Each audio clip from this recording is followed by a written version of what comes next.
પ્રમુખ સ્વામી મહારાજ મુંબઈમાં હતા અને એક બહુ જ મોટા કેબિનેટ મિનિસ્ટરે પ્રમુખ સ્વામી મહારાજનું મોઢામાં 1 કલાક સુધી અપમાન કર્યું. યુવાનોને ડૉક્ટર્સને એન્જિનિયર્સને સાધુ બનાવો તો ભવિષ્યમાં ડૉક્ટર્સ અને એન્જિનિયર્સની સમાજમાં ખોટ આવશે. એટલે જેટલા છે એટલાને તો નોકરી આપ પહેલાં. 15% ડૉક્ટર ને એન્જિનિયર બિચારા એમને નોકરી વગરના ફરે છે. 1 કલાક સુધી એમને મોઢામોઢ અપમાન કર્યું. જો કે અત્યારે પૃથ્વી ઉપર પ્રમુખ સ્વામી મહારાજ નથી એટલે એ વ્યક્તિનું નામ આપવામાં વાંધો નહીં. એ બહુ જ મોટી નેશનલ પોલિટિકલ પાર્ટીના કેબિનેટ મિનિસ્ટર હતા, યોગેન્દ્ર મકવાણા, અને એ વખતે પ્લાનિંગ કમિશન ઓફ ઇન્ડિયાના મેમ્બર પણ હતા. એમણે સત્તાના જોરે પ્રમુખ સ્વામી મહારાજનું 1 કલાક સુધી અપમાન કર્યું. વચ્ચે અમારા વડીલ સંત પૂજ્ય વિવેક સાગર સ્વામી એમને રોકવાનો પ્રયત્ન કરે. પ્રમુખ સ્વામી મહારાજે કહ્યું કે એમને બોલવું છે ને બોલી લેવા દો. એમને બોલવાનો કોઈ અધિકાર નહોતો. એમને એમના દીકરાને કંઈ સાધુ થવા આપવાનો નહોતો.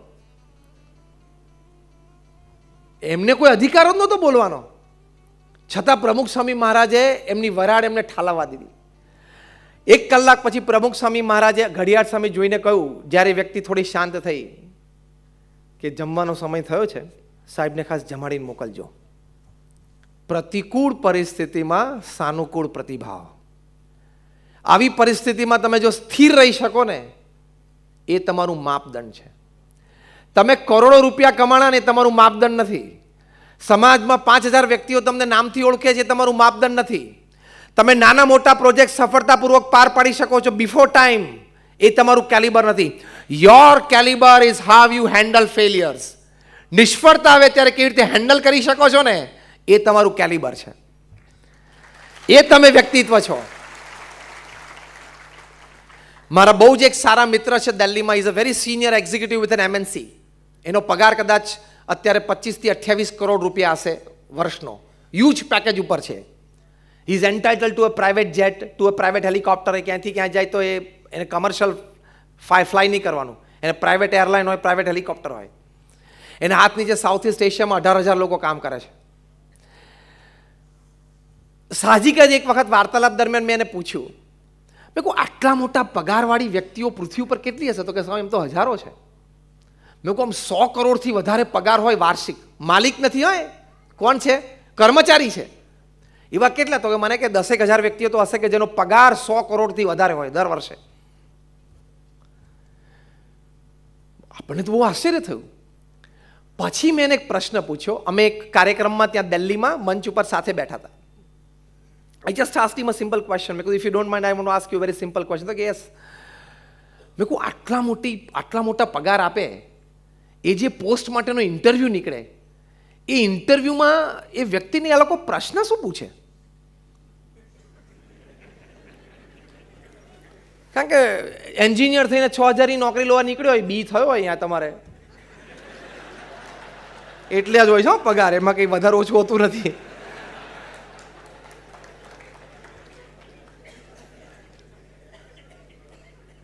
હું 10 યુવકો જે MBA થયેલા છે એને ઓળખું છું, કે જે 8-10 હજાર રૂપિયાની જોબ કરે છે. એટલે તમારે એમ નહીં કે આઈ હેવ અ બી એન્જિનિયર અને I am MBA, so I have a techno management degree. એ તમે IIT અને IIMમાંથી થયા હોય તો કામ નહીં. બાકી તો પ્રાઇવેટ કોલેજ બધી કેટલી છે. હમણાં 10 દિવસ પહેલાં તમે ન્યૂઝપેપરમાં વાંચ્યું હશે કે ગુજરાત રાજ્યમાં 40% એન્જિનિયરિંગ સીટ્સ અત્યારે ખાલી છે. એ તમે પાસનું સર્ટિફિકેટ લઈને જશો ને તોય તમને એન્જિનિયરિંગમાં એડમિશન મળશે. કારણ કે 40% ખાલી એટલે બિચારાને ભરવી તો ખરી ને પ્રાઇવેટ કોલેજોને, જે ટ્યુશનની ફી આવી એ. એટલે હવે એની કિંમત ઓછી થઈ ગઈ. તો આપણે વાત કરતા હતા કે મેં એને પૂછ્યું અને તરત બીજો પ્રશ્ન પૂછ્યો. મેં કીધું એકચ્યુઅલી એનો ઇન્ટરવ્યૂ લેવા માટે જે વ્યક્તિ બેઠી હોય એ કોણ હોય? આજે જે પોસ્ટ ઉપર 150 કરોડનો પગાર ચાલુ થવાનો હોય, એ વ્યક્તિઓ કેવી હોય, એને પૂછવામાં શું આવે, અને એને પૂછનાર વ્યક્તિઓ કોણ હોય? એટલે મને કે સ્વામી પહેલો હું સહેલો ઉત્તર આપી દઉં તમારા ત્રીજા પ્રશ્નનો, કે એને પૂછનાર વ્યક્તિ તો ઓફકોર્સ કંપનીના માલિકો હોય, ડિરેક્ટર્સ હોય, સ્ટેક હોલ્ડર્સ કોઈ હોય, બોર્ડ ઓફ ડિરેક્ટર્સ હોય. ફાઇન. મેં કહ્યું વોટ આર દે આસ્ક્ડ? એ લોકોને પૂછે શું? તો કે એ લોકોને એક જ પ્રશ્ન પૂછે. મને વધારે આશ્ચર્ય લાગ્યું. મેં કહ્યું શું એને પૂછે? તો કે જો જે વ્યક્તિ 150 કરોડ, 100 કરોડ, 50 કરોડનો પગાર ચાલુ થવાનો હોય વર્ષે, એ પોસ્ટ ઉપર ઇન્ટરવ્યૂ આપવા માટે આવી હોય, એને કોઈ વાતે એના જીવનમાં ખામી નથી, કોઈ વાતે અને વહીવટ વ્યવહારમાં જાણવાનું નથી. એ પોતે 5,000 કરોડ, 25,000 કરોડ, 50,000 કરોડનો વહીવટ દર વર્ષે રમતા રમતા કરે છે. 10,000 વ્યક્તિઓ પાસે કામ લેવું એના ડાબા હાથનો ખેલ હોય છે. એને 15-25 વર્ષનો આ ક્ષેત્રનો અનુભવ હોય છે. એટલે એને કોઈ દિવસ network, system, infrastructure, connectivity, sales, marketing, production, manufacture કશું એને શીખવાડવાનું નથી હોતું. તો પછી એને પ્રશ્ન શું પૂછે? તો મને કે એ લોકોને એક જ પ્રશ્ન પૂછે કે યુ હેવ હાફ એન આવર, તમારી પાસે અડધો કલાક છે ઉત્તર આપવા માટે. Describe a severe failure of your life and how did you handle it. તમારા જીવનની એક મોટી નિષ્ફળતા એનું તમે વર્ણન કરો અને એ નિષ્ફળતા વખતે તમે કેવો અભિગમ રાખ્યો, વિચારધારા શું રાખી, વર્તણૂક બદલાણું કે નહીં એનું તમે વર્ણન કરો. અમે શાંતિથી સાંભળીએ. કામ કરીને આગળ વધતા બધાને આવડે, ફેલિયર આવે ત્યારે પોતાની જાતને હેન્ડલ કરવાને બહુ અઘરા છે. એટલે હિન્દુજા કુટુંબનો 22 વર્ષનો નબીરો ધર્મ હિન્દુજાએ પણ આપઘાત કર્યો. ટુ હેન્ડલ ફેલિયર એ તમે ના કરી શકો તો અસ્તિત્વનો આનંદ બધો જતો રહે. કારણ કે ફેલિયર, સેટબેક તો દરેકના જીવનમાં આવે છે. આઘાત આવે, નિષ્ફળતા આવે, પ્રશ્નો આવે તો જીવનનો એક ક્રમ છે. એ વખતે હેન્ડલ કરવું જ પડે. તમારે કોઈ દિવસ તમારી જાત ઉપર ગુસ્સે નહીં થવાનું કે પરિસ્થિતિને વાંક નહીં દેવાનું. કેમ આમ થયું? થયું. નહોતું થવું જોઈતું તો ક્યાં થયું, તો ક્યાં હવે શું કરીશ બોલ. નહોતું થવું જોઈતું પણ થયું, તો હવે તારે શું કરવું બોલ.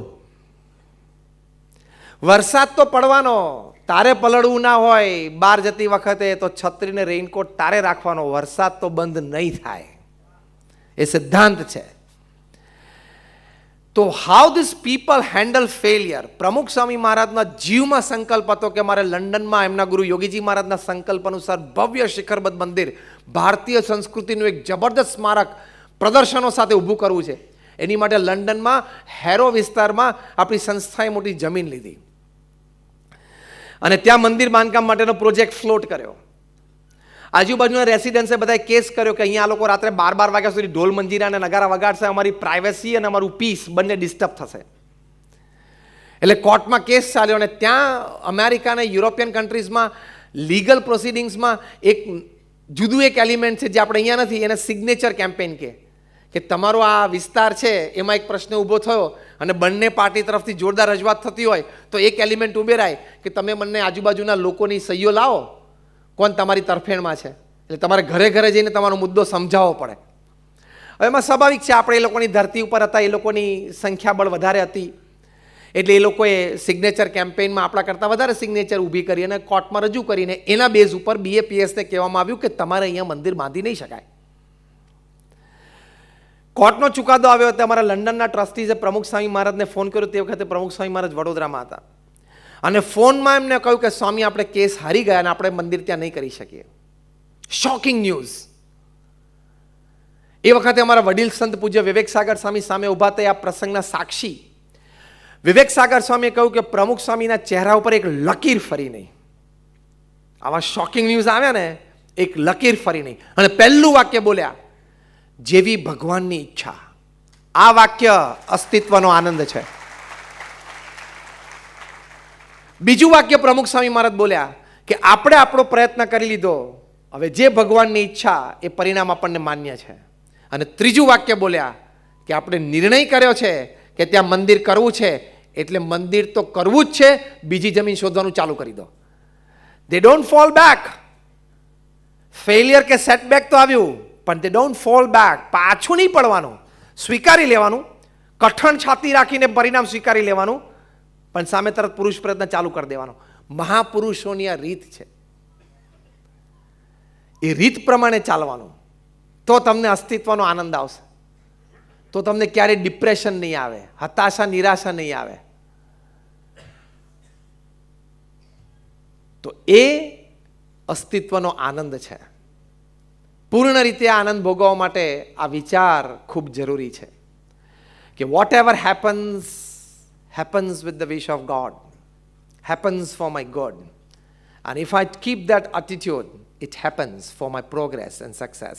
એટલે કે મારા જીવનમાં જે કંઈ થાય છે ને થયું છે ને થશે એ ભગવાનની ઈચ્છાથી થયું છે, મારા સારા માટે જ થયું છે, અને હું એવો અભિગમ રાખીશ તો એ જ વિચારમાં મારી પ્રગતિ અને સફળતા રહેલી છે. અ પેટ ઇઝ ઓલ્સો નેસેસરી અને સ્લેપ ઇઝ ઓલ્સો નેસેસરી. આ સમજશો ને એટલે આનંદ આવશે. જીવનમાં પ્રશંસાની પણ 2 થપાટ જોઈએ અને ગાલ ઉપર 2 લાફા પણ જોઈએ. અંગ્રેજીમાં કહેવત છે, અ ગુડ ડે એન્જોય.